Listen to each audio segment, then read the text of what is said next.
Hello everyone, welcome back to my channel. প্রখর গরমের মধ্যে আজকে দই বড়া রেসিপিটা শেয়ার করতে চলেছি। তার সাথে শেয়ার করব দু রকমের চাটনি। যে তেঁতুলের চাটনি আর গ্রিন চাটনিটা ব্যবহার করা হয় দই বড়ার ক্ষেত্রে, সেই চাটনি রেসিপিটাও আজকে থাকবে। তাহলে দেরি না করে শুরু করা যাক।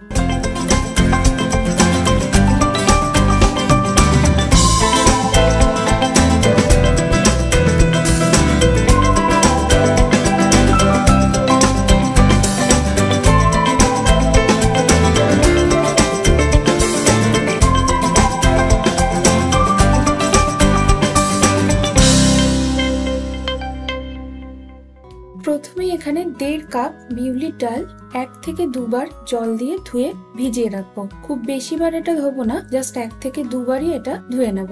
এই যে ঠিক এরকম সাদাটে সাদাটেই জলের কালারটা থাকা অবস্থায় সারা রাত ভিজিয়ে এটা রেখে দিয়েছিলাম। খেয়াল রাখবো 8 থেকে 9 ঘন্টা যেন এটা ভেজানো থাকে।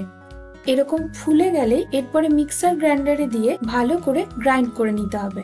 এক্ষেত্রে যদি এক্সট্রা জলের প্রয়োজন হয়, আমরা ডাল ভেজানো জলটাই অল্প করে করে দিয়ে ব্যবহার করব। খেয়াল রাখবো পেস্টটার মধ্যে যেন কোনো খসখসে ভাব না থাকে, ভালো করে যেন মিহিভাবে ডালটা বাটা হয়।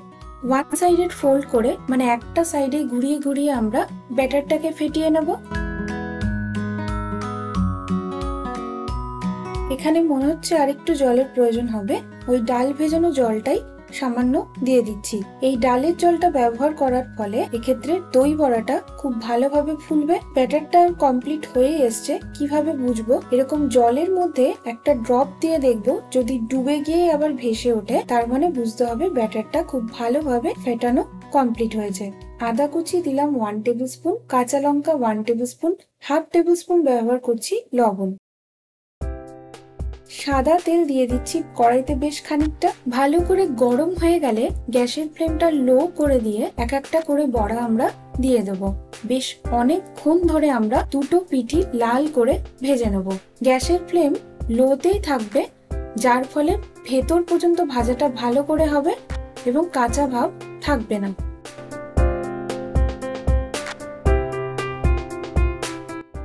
ভাজা প্রায় কমপ্লিট হয়েই গেছে, তুলে এটা সরিয়ে রাখছি। এরপরে বড়াগুলোকে ভেজানোর জন্য উষ্ণ গরম জল নিয়ে নেব, আর তার মধ্যে দিতে হবে ড্রাই রোস্ট করে নেওয়া কিছু লঙ্কা আর মৌরি গুঁড়ো। লঙ্কাটা মিহিভাবে আমরা গুঁড়ো করব না, জাস্ট একটু ক্রাশ করে নেব। আর একটা আমরা ডাস্ট এখানে বানিয়ে নেব। এখানে রেখেছি 1 টেবিল স্পুন ধনে, জিরে, মৌরি।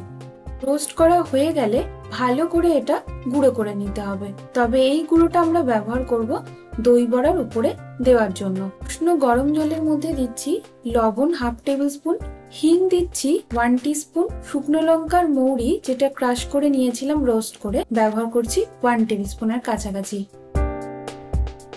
এরপরে আধ ঘন্টার জন্য সমস্ত বড়াগুলোকে ডুবিয়ে এখানে রেখে দেবো। বড়া তো কমপ্লিট হয়েই গেল। এরপরে প্রিপারেশন করে নিতে হবে দুটো চাটনি।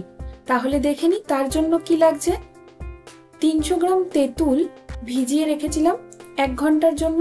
হাতে ভালো করে এটাকে ম্যাশ করে নিতে হবে। এভাবে চটকে সমস্ত পাল্পটা বার করে নেওয়ার পরে ছেঁকে নিচ্ছি। তার ফলে বীজ বা আঁশ জাতীয় যা কিছুই আছে সেগুলো আলাদা হয়ে যাবে। এই তেঁতুলের চাটনির জন্য আমাদের একটা পাউডার রেডি করতে হবে। কয়েকটা শুকনো লঙ্কা দিয়ে দিলাম আর 2 টেবিল স্পুন অ্যাড করছি মৌরি। শুকনো লঙ্কাটাকে আমরা ক্রাশ করব আর মৌরিটাকে ভালো করে ডাস্ট করে নেব। সাদা তেলের মধ্যে অ্যাড করে দিলাম 1 টেবিল স্পুন পাঁচফোড়ন।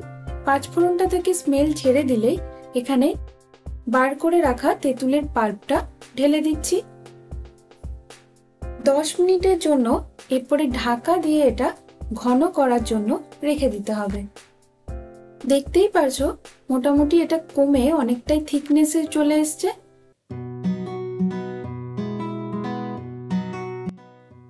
মিষ্টির জন্য ব্যবহার করছি গুড়, এখানে 1/3 কাপের মতো, আর দিয়ে দেব 1/4 কাপ চিনি। সমস্ত কিছুর পরিমাণ আর পরিমাপ প্রতিদিনের মতোই ডেসক্রিপশনে দেয়া থাকবে।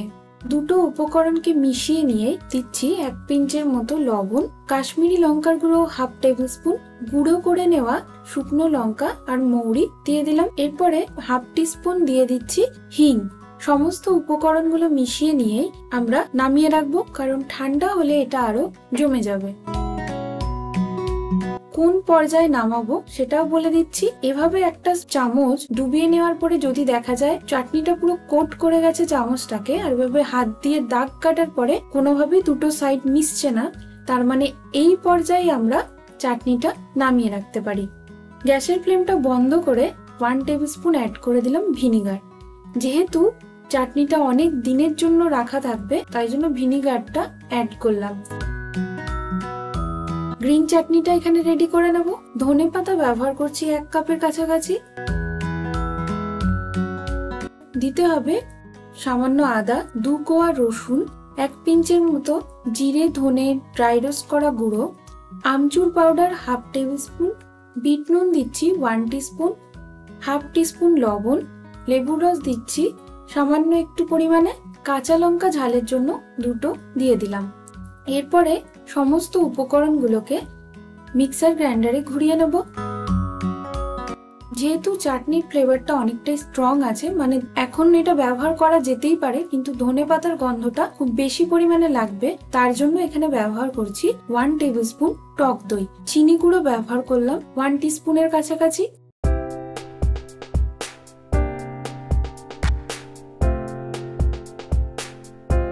থিক কাট এখানে 300 গ্রাম ব্যবহার করছি, 1/4 কাপ চিনি গুঁড়ো,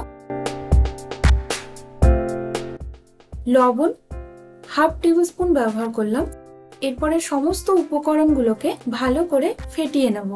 দইতে এক্সট্রা করে কিছু আমরা দেব না, দইটা সাদা ধপধপে থাকবে আর জাস্ট একটু মিষ্টি গোছের হবে।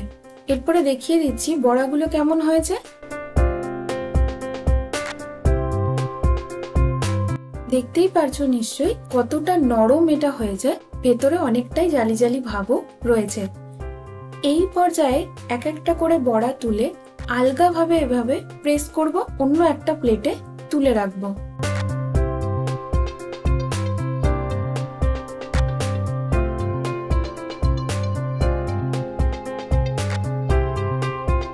ফেটিয়ে নেওয়া টক দইটা এখানে উপর থেকে দিয়ে 15 থেকে 30 মিনিটের জন্য ফ্রিজে তুলে রাখবো। দই বড়া যেহেতু ঠান্ডা ঠান্ডায় সার্ভ করলে ভালো লাগে, তার জন্য একটু ফ্রিজে তুলে রাখতে হবে। যদি পছন্দ না করো তাহলে একেবারে এই পর্যায়ে এটা সার্ভ করা যেতে পারে। এরপরে ছড়িয়ে দেবো উপর থেকে জিরে ধনে মৌরি গুঁড়োটা, কিছু শুকনো লঙ্কা যে ক্রাশ করে রেখেছিলাম সেটাও এখানে উপর থেকে অল্প দিয়ে দিলাম। দিচ্ছি বিট নুন, গোলমরিচের গুঁড়ো সামান্য পরিমাণে, সবই 1 পিঞ্চের মতো করে ব্যবহার করব। তৈরি করে রাখা দুর্দান্ত স্বাদের তেঁতুলের চাটনি আর গ্রিন চাটনিটা এই পর্যায়ে উপর থেকে ছড়িয়ে দিচ্ছি। একবার বানালেই বুঝতে পারবে এই তেঁতুলের চাটনিটা খেতে অসম্ভব সুন্দর স্বাদের আসে, যেটা আমরা সিঙ্গাড়া, কচুরি আর এরকম দই বড়ার সাথে যখন তখন পরিবেশন করতে পারবো। এভাবে বানিয়ে এয়ারটাইট কন্টেনারে ফ্রিজে প্রায় 1 মাসের জন্য নির্দ্বিধায় এটা সংরক্ষণ করা যাবে। আজকের রেসিপিটা এই পর্যন্তই, আশা করি খুব ভালো লাগবে। দেখা হবে খুব শিগগিরই আবার পরের একটা ভিডিওয়। ততক্ষণ সবাই খুব সুস্থ থেকো, ভালো থেকো। Till then, tata.